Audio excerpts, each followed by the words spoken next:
Haleluya, jumpa lagi dengan saya Pendeta Reo Panggabean. Sekarang kita masuk pada part kedua dari peristiwa para gembala yang terjadi di dalam Lukas pasal 2 ayat ke-8 sampai 20. Di part pertama kita sudah membaca dan merenungkan bahwa mereka mengambil keputusan untuk tidak takut mendengar kabar sukacita. Jadi pelajarannya, kalau orang mau mengalami satu perubahan, dia harus beranikan dirinya untuk mendengar firman Tuhan. Nah, pada part kedua ini kita lihat ayat selanjutnya yang berkata demikian.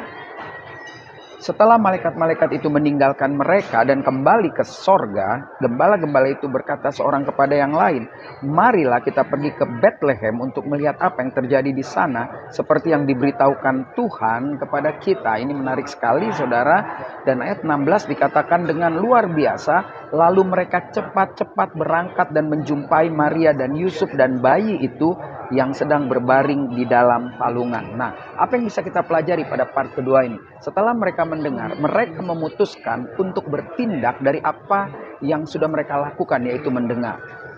Orang-orang yang mendengar firman Tuhan dan orang-orang yang menerimanya dengan penuh sukacita, dia akan bertindak dengan firman Tuhan itu sendiri.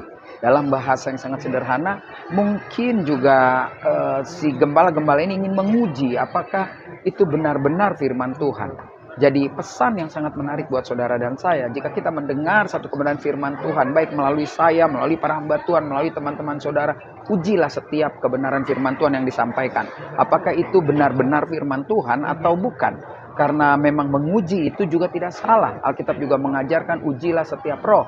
Setiap pengajaran-pengajaran perlu diuji. Terutama bagi orang-orang yang mengajar itu juga perlu diuji. Apakah kehidupannya seperti apa yang diajarkan? Atau apakah yang diajarkan Alkitabiah atau tidak.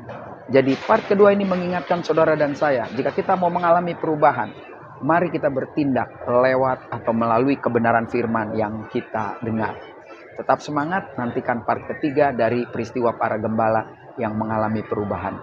Saya Pendeta Reo Panggabean dari Ngurah Rai. Sebelum menuju ke Jakarta, saya sudah bagikan kebenaran firman Tuhan ini. Sampai jumpa pada perenungan berikutnya. Tuhan Yesus memberkati.